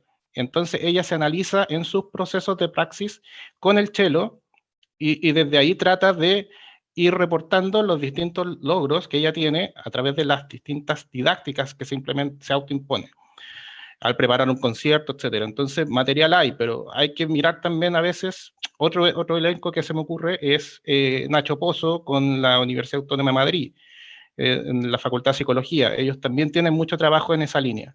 Así que, por ahí, por dar nombres para que Valentina pueda buscar. Súper. Bueno, ahora sí, entonces, muchas gracias, Rolando. También le voy a dar la palabra a Rubén Sandoval, a Nicolás Pastén y a Fabián Vera, en ese orden. Hola, muchas gracias. Y quizás juntamos sus tres preguntas y ahí respondemos. Perfecto, muchas gracias. Felicitaciones por las ponencias, todo muy interesante. Voy a intentar ser lo más breve y conciso. Cuando Rolando planteó su exposición, considero que hay se releva el ámbito de la política educativa en la educación musical escolar. Desde esa perspectiva, Patrick Kabanda, un organista ugandés del África Oriental, tiene un libro llamado La riqueza creativa de las naciones, cuyo título parafrasea la obra de Adam Smith. Allí él aborda muchas cosas relacionadas con la economía creativa y todo eso, pero cuando aborda las artes en la educación, confronta los enfoques de capital humano versus el enfoque de la capacidad o desarrollo humano. En un contexto de discusión similar, quisiera plantearle la pregunta a Rolando, o quien quiera hacerse cargo de ella. ¿Cuál considera que es el foco de información que actualmente ha definido nuestra sociedad para evaluar si la educación musical es útil? ¿Y qué racionalidad le subyace a ese foco de información? Y derivado de ello, saber si podríamos hablar de una contribución de la educación musical escolar a la justicia social. Y si es así, ¿qué definiciones de justicia social podrían disputarse en la discusión constitucional que viene, ¿cierto?, cuando hablemos de educación? Eso, Mira, muchas como gracias. la pregunta es tan concreta y dirigida, gracias Rubén, quizás Rolando, ¿quieres responder enseguida? Después le damos la palabra a Nicolás y a Fabián. Bueno, aquí voy. Me mataste. Es brava la pregunta y vamos con ello. Traté de tomar nota, pero al final anoté palabras clave solamente. ¿Cuál es el foco de la información que actualmente ha definido nuestra sociedad, si la educación musical es útil? Bueno, mientras hablaba me acordaba de las publicaciones de un proyecto de José Luis Aróstegui, donde confronta esta idea de la sociedad del conocimiento y la economía del conocimiento, donde una de estas está enfocada a la competitividad y que hay cuestiones que son mucho más relevantes y otras son superfluas, y donde ahí la educación musical, la educación artística empieza a perder territorio, y la otra busca, esta sociedad del conocimiento busca una globalización, busca que haya hermandad y distintos tratos de colaboración entre naciones, entre instituciones, etc. Entonces todo depende del paradigma que queramos entender. Si nos centramos en esa sociedad del conocimiento, donde podemos hermanar, o la economía del conocimiento, donde la educación musical cada vez queda relegada por estos afanes eficientistas que se plantean a nivel supranacional, porque todo parte desde la prueba PISA, y desde ahí para abajo. Yo tengo un artículo que hablo sobre eso, que es del 2016, en la revista Perspectiva Educacional. Ahora no recuerdo cómo se llama ese artículo. Respecto a la educación musical, ¿quién define si es útil? Justamente esos paradigmas son los que definen, pero desde la visión de la supranacional también no podemos olvidar que existe la Agenda de Seúl, y celebramos la Semana de la Educación Artística justamente porque se celebró hace 10 años, 11 años atrás, la Agenda de Seúl, que reconoce a la educación artística como un derecho humano. Entonces, si tomamos ese argumento supranacional, todos los estados que son parte de la UNESCO deben reconocer y deben reposicionar a la educación artística en el sentido que se merece. Pero, como la misma UNESCO ya decía el 2008, el papel aguanta mucho, los distintos estados, las distintas naciones están dando muchos discursos para quedar bien, pero al fin y al cabo, la educación artística, y particularmente la educación musical, que es la que yo entiendo más, va perdiendo terreno, y perdiendo terreno. En Chile, la situación no es tan grave como pensamos si comparamos con otros países que también pertenecen a la OCDE. Porque, por ejemplo, en Inglaterra, la educación musical se imparte 45 minutos cada 2 semanas, y en Chile eso no pasa, afortunadamente. En España, la educación musical en educación primaria es electiva, y aquí en Chile es obligatoria. Entonces eso tampoco, aquí en Chile tan mal no estamos, pero no estamos bien, estamos peor que antes. No contemos eso mejor, Rolando. Estamos peor que antes, pero bueno. Quedan unos meses para que nuestro gobierno reciba ideas nuevas. Claro, pero Constitución, tenemos que, a nivel constitucional tenemos que discutir qué educación artística queremos, y no mirar tanto lo que pasa en otros países, porque, por ejemplo, México acaba de reconocer el 2018-2019 en su constitución a las artes, específicamente la música en el currículo, en la constitución, perdón, pero finalmente fue capturada por una organización que es de TV Azteca. Entonces, no hay mucha desconfianza detrás. Eso se me ocurre ahora y en honor al tiempo para que estén las otras preguntas. Gracias. Muchas gracias. Entonces ahora le damos la palabra a Nicolás Pastén y luego a Fabián. Bien. Hola, ¿se me escucha bien? Perfecto. Mi pregunta circunda más o menos aterrizando todo lo que tiene que ver con la educación musical hacia lo escolar en los contextos, en los contextos actuales. Me gustaría preguntar, dentro de los enfoques que se deben adoptar debido a estas condiciones, ¿qué sería lo mejor o el norte a donde deberíamos apuntar al respecto de todo aquello que debido a la distancia y debido a estas condiciones tenemos que sacrificar de la educación musical?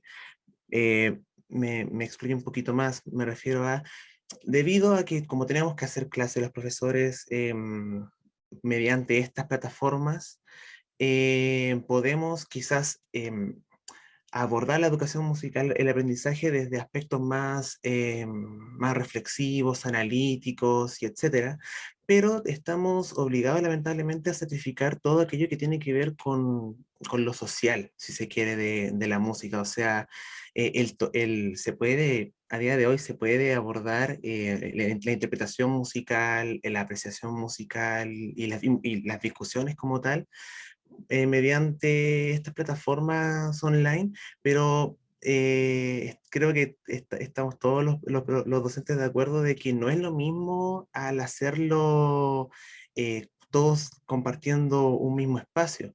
Entonces mi pregunta va en, bueno, para quien quiera, para quien quiera responderla, tomarla.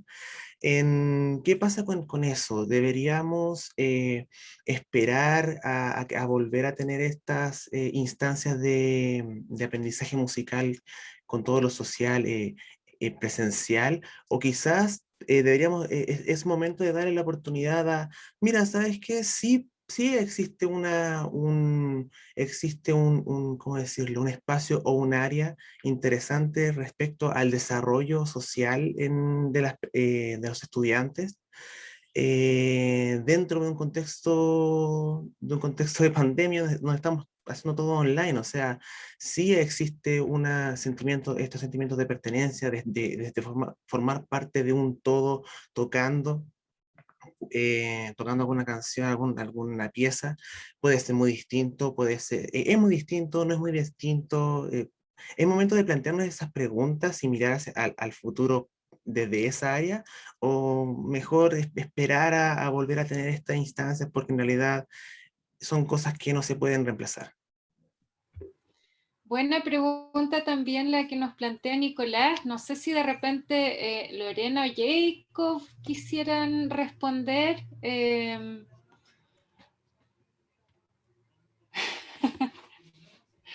Lorena, ¿quieres responder tú? Yo sé que es una pregunta difícil y yo no creo que tengamos o sea, hay muchas posibles respuestas, pero...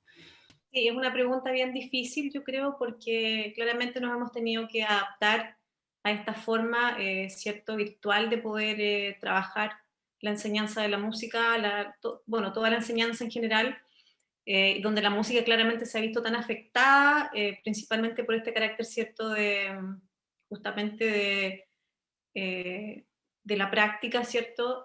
Entonces, claro, al parecer es un tema que hemos tenido que ir adaptando, tanto los recursos también como las propias metodologías. Yo creo que ha sido un tremendo desafío el poder lograrlo, ¿cierto? Siempre hay una parte obviamente que se pierde obviamente la parte, como decías tú, Nicolás, justamente esta parte de quizás lo más cercano, esta música que se hace colectivamente, pero claro, tiene otras quizás, otras salidas de alguna manera, donde se puede también de alguna manera trabajar quizás cuán significativo puede ser un aprendizaje de esta forma, porque también ha habido toda una crítica, ¿cierto?, por ejemplo, al uso de las tecnologías, que hasta qué punto finalmente la tecnología es un medio muy importante, pero también no sabemos qué tan significativo es ese aprendizaje a través, ¿cierto?, de estas plataformas o de estos recursos virtuales, por ejemplo. Creo que ahí hay un tema que se venía discutiendo desde antes, digamos, yo estoy hablando de la pandemia particularmente, y que ahora cobra también mucha más relevancia. Hay algunos, bueno, un estudiante justamente de taller de titulación, no sé si está ahora acompañándonos, pero él le interesa justamente trabajar este tema, entonces me parece que es muy interesante la reflexión, pero claro, no hay una respuesta, yo creo, tan concreta que yo pudiera dar. Me parece que el desafío está en explorar, ¿cierto?, la forma en que podemos mejorar, optimizar, y claro, todo ha ocurrido tan rápidamente que finalmente los modelos al parecer están en ciernes, ¿no? Estos modelos los estamos buscando, las investigaciones finalmente dan cuenta de alguna forma de esto. Ya hay investigaciones, de hecho, y con esto termino, algunas investigaciones muy pequeñas así, o incipientes de alguna forma, sobre cómo se ha trabajado, por ejemplo, en estos contextos. Quizá eso pueda dar luces de cómo poder irlo trabajando, ¿no? Bueno, eso es lo que puedo comentar. No sé si puedo agregar algo. Sí, claro. O sea, más que para dar una respuesta a Nico, tal vez ampliar la pregunta, creo que nadie tiene respuesta, pero un poco, hay un documento de la UNESCO que se llama Competencias Docentes TIC, que es como del año 2006, por ahí debe ser, y que fue en el que se basaron muchos gobiernos para fomentar el uso de TICs en educación. Porque tenía que haber alguna razón para esto, o sea, porque hasta antes de la pandemia estaban todos los gobiernos, Chile y en todo el mundo, impulsando enseñanza a través de TIC. Y como que la gran fortaleza que dice la UNESCO que tienen las TIC es que fomenta o estimula ciertas relaciones sociales. O sea, como que la UNESCO nos venía diciendo que, usemos las TIC porque acá van a poder sociabilizar mejor los estudiantes. Y claramente, los que trabajamos ahora en música nos damos cuenta de que no, o sea, la dinámica que se da en un grupo tocando música no se da para nada ese mismo grupo tocando, digamos, en su casa y después grabando. Entonces, yo me hago la pregunta, o sea, tal vez eso sería como un poco, habría que escribir de nuevo ese documento y partir, o al menos pensar en música, ¿vamos a seguir usando esto o no? Porque claramente las relaciones sociales se dan de manera mucho más potente en el proceso de hacer música que en esta cosa online. Entonces, o sea, más que responder, como abrir más la pregunta y un poco ampliar la incertidumbre, pero creo que es algo que hay que hacer. O sea, a los músicos parece que no nos sirve esto, al profesor de música tampoco, o sea, echamos de menos esto. Entonces, después va a venir esta reflexión, si es que algún día llegamos a la normalidad, vamos a seguir usando TIC. ¿Por qué? Porque la UNESCO lo dice, si nos decía que era porque se estimulaban ciertas relaciones sociales que en música parece que no se dan. Sí, bueno, ahí estamos todos, yo creo, en el proceso de aprendizaje y vamos a necesitar un tiempo para procesarlo, sin duda. Y bueno, ahora sí le doy la palabra entonces a Fabián Vera, que estaba hace un rato ya con la mano levantada, y después vamos a leer una pregunta que Catherine Carbono escribió en el chat. Y yo no sé qué piensas tú, Nicolás, estamos un poquito pasados de la hora, quizás con esas dos intervenciones ya podríamos ir pensando en empezar a cerrar la mesa, pero entonces ahora sí le damos la palabra a Fabián. Bueno, buenas noches a todos y todas. En verdad mi pregunta, voy a tratar de ser un poco sintético porque en verdad es como una gran idea que me surgió, pero en el fondo siento yo como desde ciertas experiencias que la educación musical no tiene un enfoque tan ligado a la música tradicional principalmente de Chile y respecto también como a los desafíos de la investigación, que es como la temática principal de esta charla, ¿cierto? Sería, por ejemplo, actualmente existe un foco de investigación más como en terreno, por ejemplo, como lo hizo en su momento la maestra Margot Loyola o Violeta Parra, ¿cierto? Y esto ligado un poco más a lo que habló el profesor Jacob en cuanto a la etnomusicología y al folclore. Pero más que nada mi pregunta como tal es si alguno, el profesor que quiera dar la respuesta, me pudiera dar alguna como opinión frente a la poca información o a la desinformación y además de la poca visibilidad que tiene la música tradicional chilena y latinoamericana en la educación musical. Por ejemplo, el hecho tan sencillo como que no se sepa lo que es una paya, siendo que es una tradición nacional muy antigua, o que no se conozcan también como movimientos musicales también sumamente antiguos, como por ejemplo se me ocurre las tunas, y lo digo como miembro también de la tuna de la Universidad Alberto Hurtado, que es un movimiento que está presente en Chile desde 1884. Entonces, ¿cómo apuntamos las investigaciones para que se visibilice de mejor manera todo este contenido musical más tradicional? Yo, antes de darle la palabra a Jacob, voy a leer la pregunta de Catherine porque creo que se complementa muy bien con lo que comentabas y preguntabas tú, Fabián. Ella pregunta, y con justa razón, cómo llegar a conocer los diferentes sistemas musicales de las culturas para poder darlos a conocer en el aula, porque claro, si uno quiere dar a conocer en el aula estas otras tradiciones, tiene que ser capaz de, al menos, si no quizás interpretarlas perfectamente, ser capaz de explicar, digamos, cuáles son sus fundamentos, cómo funcionan. Entonces ahora sí te sumé otra dificultad más a la respuesta, Jacob, pero seguro que tú tienes algunas ideas. Sí, ideas sí. No sé si tengo la solución completa, pero es una inquietud que quizá muchos compartimos de distintas maneras. Bueno, yo que vengo de Estados Unidos, de la misma forma, para aprender de mucha música tradicional y lo que consideraríamos aquí un folclore tradicional de mi país, tenía que interesarme por mi propia cuenta cuando llegué a la universidad y después pedir como estudios guiados por ciertos maestros y claro, la universidad aceptó que yo lo hiciera, pero desde el colegio en adelante fue muy, muy difícil que alguien facilitara ese espacio. Yo creo que algo semejante a lo mejor pasa aquí, excepto en casos particulares donde ciertos profesores o escuelas tienen un interés en eso. Y un par de cosas que podría mencionar. Yo recomendaría, y si no les molesta que muestro el PPT que traje, bueno, no voy a esperar que me responda, lo muestro. Pero este texto de Carlos Isamit es muy interesante en ese sentido. Estamos hablando de un texto de los años 60. Yo revisé muchos títulos publicados en la revista musical chilena. Esto es uno de mis favoritos que apareció, donde él como que teoriza las razones que debemos enseñar contenido folclórico en la escuela. Y uno es... bueno, aquí están las razones, ¿no? Tiene estas razones que son idealistas y son para cultivar al ser humano, como un poco con las ideologías que vienen con los folclores desde el principio del siglo XX, incluso desde el siglo XVIII, si queremos decir, pero un poco menos utópico, un poco más práctico, pero orientado a cosas que necesitamos aprender, ¿no? Que es más que solamente conocer más música, es nuestra música en este país, que son músicas tradicionales, no solamente también, tampoco por salvaguardarlo, que es otro tema, sino que porque ofrecen algo que nos va a hacer bien. ¿Y qué es ese algo, no?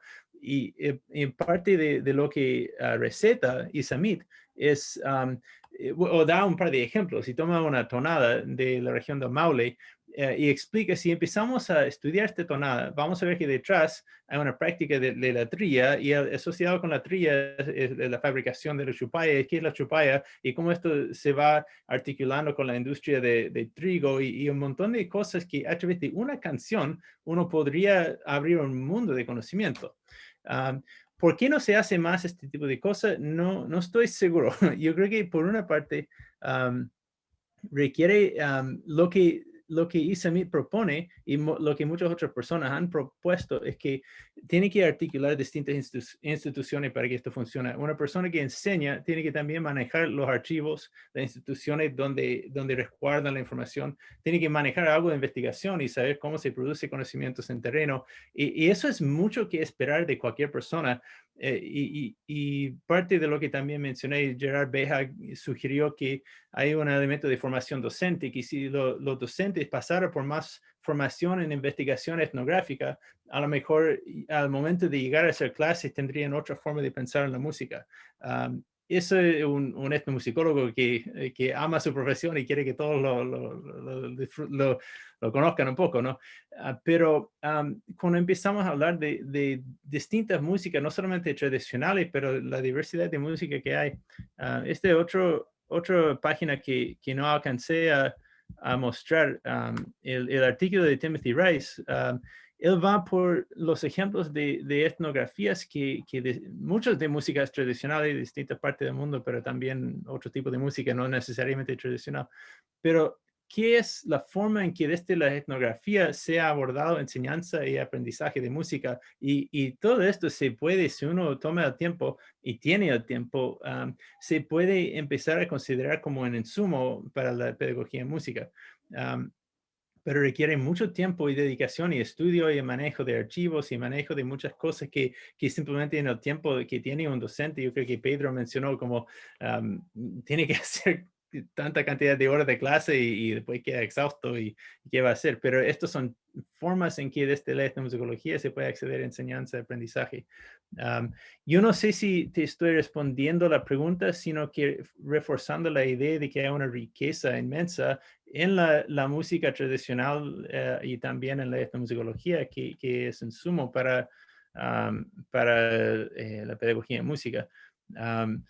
No sé, lo último que quería mostrar, que tampoco me dejé el tiempo porque no quería como, estoy aprovechando la pregunta y respuesta para meter más cosas, pero esto es uno de los ponencias que nosotros invitamos con el Consejo Internacional para la Música Tradicional. Sergio Mellado, me parece que se llama, hizo un trabajo sobre el cantún en la sala de clase y hicieron una investigación en el entorno con los estudiantes en su escuela. Sergio Gómez, no, perdón, eso es el autor que citó, pero hay un proceso para hacer una investigación en terreno que él desarrolló con los estudiantes sobre su entorno, rescatando música tradicional de su entorno y decidiendo por los procesos de transmisión cultural en el entorno que se puede también transmitir al aula para diseñar un proceso pedagógico en base a la música que viene del entorno. Hay un marco teórico para esto y es muy interesante, pero requiere como casi un estudio extra. Es como para armar un diplomado sobre este tema, pero va muy bien con esto del nexo que necesitamos entre la pedagogía crítica, ¿no? y constructivismo y teorías y prácticas que valoran esto, pero que también toman en cuenta otras miradas que son de la música tradicional, músicas, etcétera, no típicamente enseñadas, ¿no? Entonces yo creo que probablemente no respondí tu pregunta, pero a lo mejor ayudé un poco en algún sentido. Ahora Rolando quería complementar, ya vamos a ir cerrando entonces con algo cortito y después voy a leer un último comentario que aparece en el chat que va en línea también con lo que se está hablando. Sí, lo mío es muy cortito, en relación a las preguntas de Fabián, Catherine y lo que plantea Patricia. No, en educación musical a veces buscamos descubrir la pólvora y ya está, muchas cosas están inventadas, lo único que hay que remontarse al pasado. Y Domingo Santa Cruz, ya en los años 30, hablaba de esta idea de educación musical para el desarrollo integral. Pensamos que es un discurso que está muy de moda ahora, pero ya de los años 30, en la Reforma 35 se discutía. Y eso que da cuenta, más los comentarios que presentaba Nicolás, Fabián, Catherine y Patricia, es que hay que generar más instancias para que colegas, docentes puedan conversar, dialogar y socializar sus saberes. Y por eso también es importante impulsar distintos programas en la continuidad de estudios, de posgrado, etcétera, para que estos colegas puedan ir socializando y reportando distintas investigaciones. Gracias, Daniela. Sí, estoy muy de acuerdo y bueno, yo también quería, complementando un poco, comentar también a propósito de lo que decía Patricia en el chat, igual lo voy a mencionar por si es que alguien no tiene acceso al chat, ella se suma la inquietud de cómo abordar la unión de la música tradicional y la música docta en el aula, porque es posible y hay quienes que trabajan el repertorio tradicional de una manera más docta, por ejemplo en orquestas juveniles o coros. Y bueno, la verdad es que, por ejemplo, en la carrera nuestra de pedagogía en música hay distintas líneas y una de ellas es la línea de conjunto instrumental que se aboca al repertorio principalmente latinoamericano. Está la línea de composición para el aula donde se aprende a hacer arreglos y el arreglo puede perfectamente musicalizar a 4 voces una canción tradicional de la tradición popular, o sea, no es como para hacer propaganda a nuestra carrera en pedagogía, pero mi impresión es que las músicas populares están llegando de a poco al menos a las pedagogías en música, donde falta que lleguen mucho más a las carreras de interpretación superior, digamos, a los instrumentos de conservatorio, pero por lo menos en las pedagogías yo creo que es algo que se está validando y ahí también como demuestran lo que hablan los colegas que saben mucho más de todos estos temas que yo, es que también se está validando con investigación. Ahora, que los profes de conservatorio que estudian su instrumento y están 8 horas ahí estudiando y dando clases y para ser excelentes intérpretes tengan tiempo para ponerse a leer papers, es algo un poco utópico, es algo que pasaría también porque discutamos los investigadores con ellos y socialicemos los conocimientos, y eso creo que falta mucho, ¿no? Lo último también, esto no es por hacer propaganda, pero es que se da la casualidad de que justo hoy estrenamos un canal de YouTube del Instituto de Música, entonces quería igual compartirles el link, cosa que los que les interese pueden entrar, ahí hay los conciertos de los últimos años, charlas, todas cosas que se han ido grabando, entonces por ahí si quieren verlo, suscribirse, aprovecho esta instancia también para socializarlo. Algunos de los aquí presentes, también estudiantes, exalumnos, se van a encontrar por ahí tocando. Así que dicho eso, muchísimas gracias por toda la discusión. Le doy la palabra a Juan Carlos, que levantó la mano, y ya dejamos esto en manos de Nicolás, que quizás quiera decir una palabra final. Sí, yo quería solamente acotar una cosa muy chica, juntando las preguntas de Catherine, o inquietudes de Catherine y Patricia Ibarra, que es imposible en el fondo buscar una forma del cómo voy a abordar distintas culturas musicales, es decir, es imposible, pero de repente la forma en cómo, o sea, yo me enfocaría más que nada en términos prácticos a, primero que nada, dejar de lado los juicios de valor, es decir, dejar de pensar que hay música mejor que otra, o sea, hay miles de razones más que acompañan la concepción de una música en particular. Ya, o sea, dejar de pensar en el fondo que Mozart es mejor que Metallica porque tiene más acordes, etcétera. Este tipo de juicio en el fondo está muy presente, aunque parezca absurdo, pero lo está. Entonces, en el fondo, dejar de lado que Mozart obedece a un contexto sociocultural muy específico y Metallica a otro. ¿Ya? Entonces, miremos ambos mundos como cosas con sus particularidades y sus riquezas específicas. Y a partir de eso, a partir de generar de ese proceso de aproximación a la música, tú le estás entregando una herramienta a tus estudiantes para que ellos entren a cualquier mundo musical en el fondo. ¿Ya? Eso más que nada. Sí. Gracias, Juan Carlos. Bueno, Nicolás. Daniela, bueno, decirlo muy brevemente, agradecer a toda esta comitiva de la Universidad Alberto Hurtado, ¿cierto?, del Instituto de Música, también llamar a los estudiantes, participantes que son residentes acá en Chile, en Santiago, de estar atentos a las actividades que la universidad y el Instituto de Música organizan, que a mi parecer llevan la delantera en esta temática educativa y musical, en área musicológica también, por supuesto. Y nada, bueno, dejarlos invitados a todos los participantes a la charla del día de mañana, que vamos a estar con la doctora Leónica Ucel, que es doctora en neurociencias, de formación violinista, que va a hablar sobre la atención y memoria en los niños músicos. Así que va a estar muy, muy interesante esa charla. Y obviamente a participar y estar activos de la página del seminario, a las redes sociales también, que vamos a estar pasando por allí toda la información. Bueno, agradecer nuevamente, y Daniela, muchas gracias por la participación en esta mesa redonda, a los ponentes, Lorena, Jacob, Rolando, Pedro y Juan Carlos. Muy agradecido. Nos estamos viendo en una próxima edición, que espero que sea pronto. Muchas gracias a todos por la participación, a mis colegas. La discusión fue muy enriquecedora, creo, para todos nosotros, así que muchas gracias por este espacio.